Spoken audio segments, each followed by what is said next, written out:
Pappu doctor के पास गया। Doctor, तुम्हें क्या परेशानी है? पप्पू, डॉक्टर साहब, जब भी चाय पीता हूँ तो आंख में दर्द होता है। डॉक्टर, चाय पीने से पहले चम्मच तो निकाल लिया करो। टीचर, बच्चों जल्दी बताओ, बिजली कहाँ से आती है? पप्पू, सर बिजली कभी स्कूल से नहीं आती। टीचर, क्यों?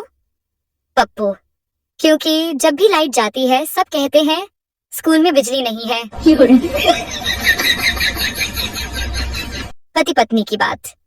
पत्नी, सुनिए, मेरी बर्थडे पर मुझे ऐसा गिफ्ट चाहिए जिससे मेरी लाइफ सेट हो जाए।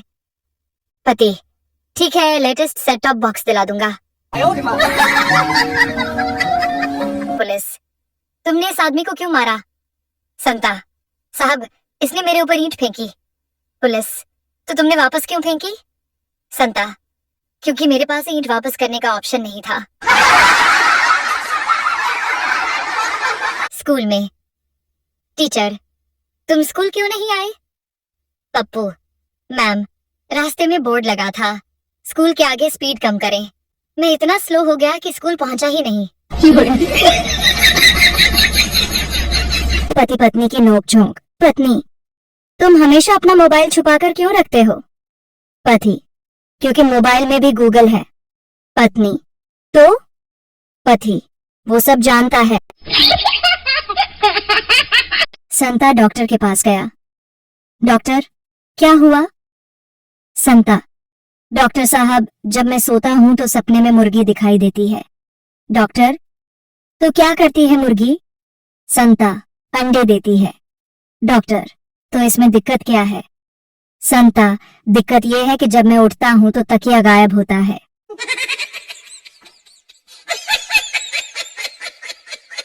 टीचर, अगर एक साल में 365 दिन होते हैं तो 4 साल में कितने दिन होंगे? पप्पू, सर सिर्फ 4 दिन। टीचर, कैसे? पप्पू, क्योंकि 4 साल में सिर्फ 4 दिन 29 फरवरी आते हैं। दुकानदार और ग्राहक। दुकानदार, भाई साहब ये बहुत शानदार पेन है। ग्राहक, क्या इस पेन से कोई भी काम कर सकते हैं? दुकानदार, हाँ बिल्कुल। ग्राहक, तो ये पेन दे दो, मेरी बीवी से झगड़ा करवाना है।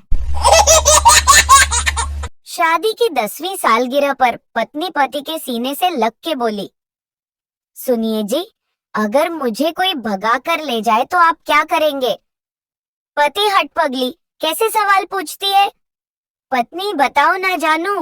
पति, मैं बोलूंगा, भाई भगाकर क्यों ले जा रहे हो? आराम से ले जाओ, मैं रोक थोड़ी रहा हूँ। फिर पति देव की हुई जोरदार कुटाई डॉक्टर मरीज से। अगर तुम मेरी दवा से ठीक हो गए तो मुझे क्या इनाम दोगे? मरीज, साहब मैं तो बहुत गरीब आदमी हूँ, कब्र खोदता हूँ, आपकी फ्री में खोद दूंगा। दादा और पोता के मजेदार चुटकुले। 1. पोता, दादाजी ये शादी क्या होती है?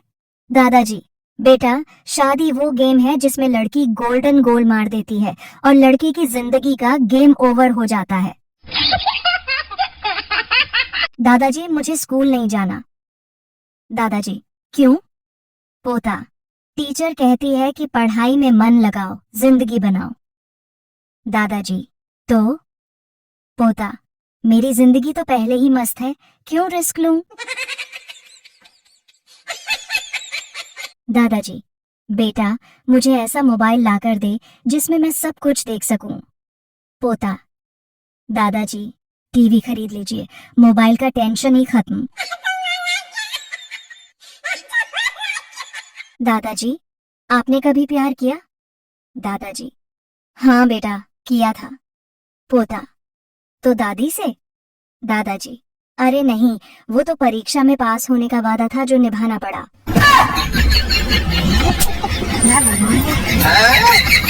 अब मजेदार फनी कहानियां सुनने के लिए चैनल को सब्सक्राइब करें। पप्पू और उसका अनोखा टिफिन। पप्पू एक छोटे से गांव का लड़का था। वह अपनी शरारतों और अजीब आदतों के लिए पूरे गांव में मशहूर था। सबसे ज्यादा उसे अपने टिफिन का इंतजार रहता, लेकिन पप्पू का टिफिन बाकी बच्चों से अलग होता था। वह रोज ऐसा कुछ लेकर आता जिसे देखकर बाकी बच्चे हंस हंस कर लोटपोट हो जाते। एक दिन उसकी माँ ने उसे साधारण पराठा और अचार टिफिन में दिया, लेकिन पप्पू ने सोचा यह तो बहुत बोरिंग है। उसने रसोई से गुलाब जामुन उठाए और खीरे के अंदर भर दिए। सोचने लगा आज टिफिन टाइम पर धमाल मचेगा। जैसे ही लंच का समय हुआ, पप्पू ने बड़े गर्व से अपना टिफिन खोला। खीरे से निकलते गुलाब जामुन को देखकर उसके दोस्त गबरू ने कहा, पप्पू ये क्या जादू है? पप्पू ने हंसते हुए कहा, इसे कहते हैं हेल्दी मिठाई। पूरी क्लास जोर जोर से हंसने लगी। अगले दिन पप्पू ने और भी अजीब योजना बनाई। उसने आलू के पराठे के बीच में चॉकलेट भर दी। जैसे ही उसने टिफिन खोला, टीचर ने देख लिया। टीचर को लगा पप्पू हमेशा कुछ अजीब खाता है, तो उन्होंने उससे पूछा, पप्पू तुम रोज ये अजीबोगरीब चीजें क्यों खाते हो? पप्पू मुस्कुराया और बोला, मैडम पेट भरा हो और दिमाग तेज तो पढ़ाई में भी मजा आता है।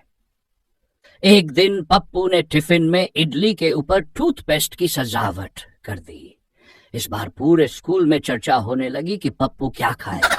बच्चों ने शर्त लगा ली। कुछ ने कहा पप्पू आज टिफिन में चाय डालकर लाएगा, तो किसी ने कहा वह रोटी को मिठाई की तरह बनाएगा। लेकिन उस दिन पप्पू ने सबसे बड़ा कारनामा किया। उसने टिफिन में झूले की तरह एक छोटा सा खिलौना डाल दिया। दोस्त हैरान होकर बोले, पप्पू इसमें खाना कहाँ है? पप्पू ने मुस्कुराकर कहा, आज मैंने सोचा कि टिफिन में सिर्फ मस्ती होनी चाहिए, खाना तो घर पर भी खा लूंगा। धीरे धीरे पप्पू की टिफिन कहानियां पूरे गांव में फैलने लगीं। बच्चे और उनके माता पिता पप्पू की क्रिएटिविटी की तारीफ करने लगे। हालांकि पप्पू के माता पिता ने उसे समझाया कि पढ़ाई और सेहत भी जरूरी है। इस बार पप्पू ने वादा किया कि वह टिफिन में मजा और पोषण दोनों साथ लाएगा।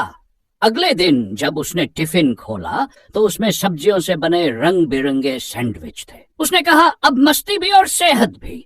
इस तरह पप्पू की टिफिन की कहानी ने सबको हंसाया और सिखाया कि खाने में भी क्रिएटिविटी और बैलेंस जरूरी है।